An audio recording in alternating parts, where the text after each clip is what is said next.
ډیر خلک دا اعتراض کوي چې د دین د خورولو دپاره د سوشل میډیا ضرورت نشته او په دې باندې علما صرف د خپل دنیوي فائدې دپاره هغه لګیا دي او کوشش کوي. او دا خبره زما ذهن ته ځکه راله چې بله ورځ زما د دې چینل یو لینک زما د تره زوی خپلو ملګرو ته لیږلی و، نو په هغې کې بیا ما ته هغه په واټساپ باندې د هغو هغه چیټ راولېږه چې عجیبه عجیبه خبرې پکې موجود وي. نو زما ذهن ته دا خبره راله چې نن مونږ په دې باندې گفتگو وکړو چې آیا په سوشل میډیا باندې د علماو ضرورت شته او که نشته، که دوی صرف او صرف د خپل دنیوي فایدې دپاره لګیا دي. نو ګوره یو دور داسې و چې جوماتونو کې به خلک ناست وو، د قرآن مجید تلاوت به یې کاو، علما طلبا به په مدارسو او مساجدو کې ناست وو، کتابونه به یې کتل. بیا یو دور دا اوسنی راغی چې په هغې کې ساینس ترقي وکړه، موبایل ایجاد شو، په هغې کې قسمه قسم سهولتونه راله. نو که تاسو اوس خیال وکئ د هر دویم سړي سره قرآن مجید په موبایل کې ورسره وي، هغه ټیک دی او ټیک نه دی جدا موضوع ده او جدا خبره ده. غټ غټ کتابونه، فتاوی، شرح، تفسیرونه هغه د ډیرو طلبه او علماو سره په موبایل کې ورسره دي، په هغې کې ګوري. د دې نه علاوه په دې سوشل میډیا باندې داسې یو نیګټیو شیزونه هغه زمونږ مخې ته ځي راځي، هغه د عوامو نارینه او زنانو په شکل کې هم دي، هغه زمونږ د علماو په شکل کې هم دي. او اکثریت هغه خلک چې هغه صرف او صرف په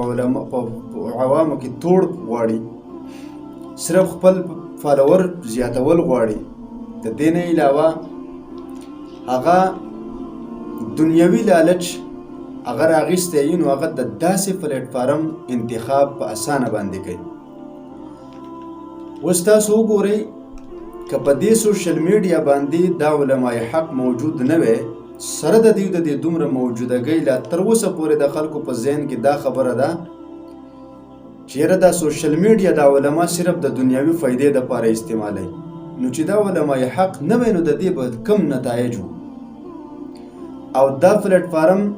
دغسې د خلکو ته پاتې شوی وی، د باطلو خلکو ته، دنیوي خلکو ته، د بې حیایۍ نه ډک خلکو ته، د بې دینۍ نه ډک خلکو ته، نو بیا به د دې خلکو څه حال وو. نو دا خو ظاهر خبره ده چې د موبایل فایدې ګورئ 2-3% دي او د دې نقصانات 95% دي. ډیر کم خلک دی چې هغه د انټرنیټ د دې خطرناک جال نه هغه په امن باندې دي. د دې نه علاوه داسې ښه خلک مونږ ولیده چې هغه د بې عزته کړه، خصوصا ټیک ټاک شو، دغه شان د سنیک ویډیو شو وغیره وغیره، د هغې استعمال خو صحیح دی نه. نو په دې وجه باندې زما عزیزانو زه وایم چې په دې نن سبا دور کې په سوشل میډیا باندې د علماو موجودګي دا د جهاد نه کمه نه ده. ګورئ ځکه چې دومره د خلکو هغه نیګټیو کمنټس د هغو په ویډیوګانو باندې راځي، د هغې په بیانونو باندې راځي چې لاندې هغه کمنټ وګورئ نو حیران به پاتې شي چې الله پاکه زه خو د دې خلکو د ښې سوچ کوم، دا خلک څه کوي لاندې. د هغې په باوجود باندې هغې د قرآن مجید په دې آیات باندې عمل لی، ولا یخافون لومة لائم، هغه د چا ملامت کوونکي د ملامتیا نه نه یریږي او هغه خپل کار جاري ساتلی دی سره په دومره پروپیګنډو سره. نو په دې وجه باندې عزیزانو د دې علماء حق د دې بیانونو د دې پیجونو نه فایده واخلئ او د دې سره خپل ځان ریلیټډ ساتئ. که چېرته د دې نه تاسو لرې شوئ، زه تاسو ته حقیقي خبره کوم چې په 15 کاله کې وروسته به ګورئ دا په دې پاکستان کې څوک کلمه ویونکی نه، که د علماو دا کردار په دې معاشره کې، که هغه په سوشل میډیا باندې دی او که هغه په جوماتونو کې دی، که هغه په مدارسو کې دی، که هغه په سکولونو کالجونو کې دی، که هغه په بازارونو کې دی، دا یو لوی اهمیت لري.